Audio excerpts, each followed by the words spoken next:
आज या ठिकाणी नेक्स्ट जन जीएसटी सुधारणाच्या संदर्भात या देशाचे लाडके पंतप्रधान आदरणीय नरेंद्रभाई मोदी यांनी देशातल्या सामान्य माणसाला दिलासा देणारा निर्णय केला। त्याबद्दल भारतीय जनता पार्टी पुणे शहराच्या वतीने माननीय मोदीजींचं आणि केंद्र सरकारचं या ठिकाणी अभिनंदन करण्यात येत आहे।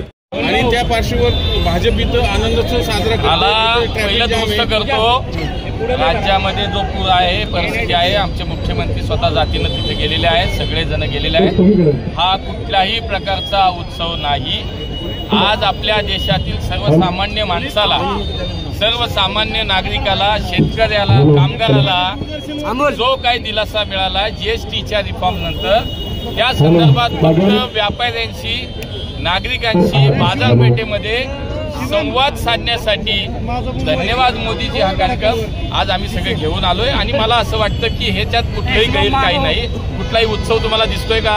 इथं काही गुलाल आहे, इथं काही ढोलताशा आहे, उत्सव नाही, हे एक अभियान आहे। त्यामुळे मला वाटतं पहिले ही दुरुस्ती करू।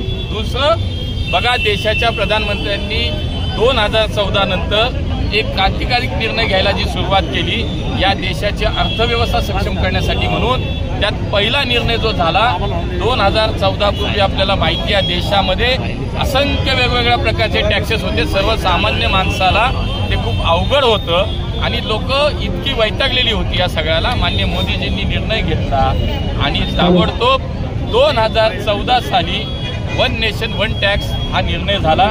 त्यानंतर आजही आपण पाहिलं यंदाच्या अर्थसंकल्पामध्ये 12 लाखापर्यंतचं उत्पन्न हे करमुक्त केलं गेलं।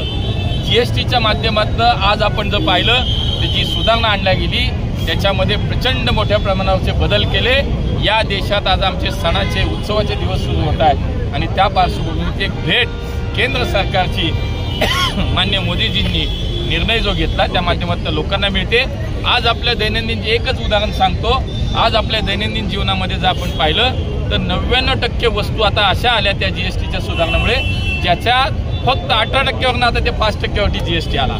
90% वस्तू अशा आल्या ज्याच्यावरनं 18%वरती आता टॅक्स आपण चौकटीमध्ये आलो। आणि म्हणून मला असं वाटतं की देशातील जनता, व्यापारी, छोटे छोटे व्यापारी, MSCB या सगळ्यांना एक मोठा दिलासा मिळाला। आपणही पाहिलं असेल लक्ष्मी रोडच्या कमीत कमी 5-6 संघटना व्यापाऱ्यांच्या आता इथं आल्या आणि यांनी धन्यवाद मोदीजींना धन्यवाद देण्याचा एक अभिनंदनचा ठराव जो केला तो आमच्याकडे सुपूर्द केला। त्यामुळे ही जनभावना आहे, हे जनभावनेचा आदर करत आज त्यांच्याशी संवाद साधायचा आहे। त्याच्यामध्ये त्यांचे काय अनुभव आहे, त्यांचं काय म्हणणं आहे की आपल्याला माहिती आहे की 22 तारखेपासून या जीएसटी सुधारण्याचा प्रत्यक्षात त्याच्यामध्ये अंमलबजावणी सुरू झाली आणि हाच त्याच्या मागचा आज उद्देश आहे की आम्ही सगळे व्यापाऱ्यांना भेटणार आहोत। आम्ही पाहिलं का इथं तुम्ही काय बाकी, आम्ही व्यापाऱ्यांना भेटतोय। संवाद हा या संवादाचा कार्यक्रम हा देशभर चालतो।